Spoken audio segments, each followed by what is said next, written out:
Hi friends, బాగున్నారా?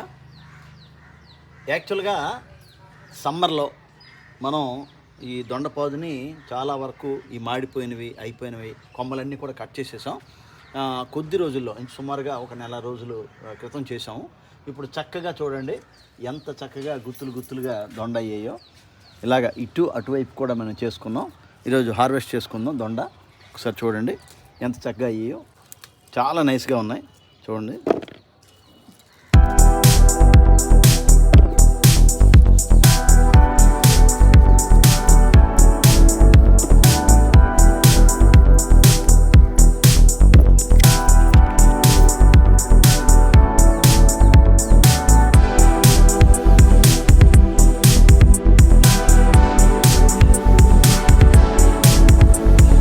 ఈ video కనుక నచ్చితే లైక్ చేయండి, షేర్ చేయండి, సబ్స్క్రైబ్ చేయండి. Thank you.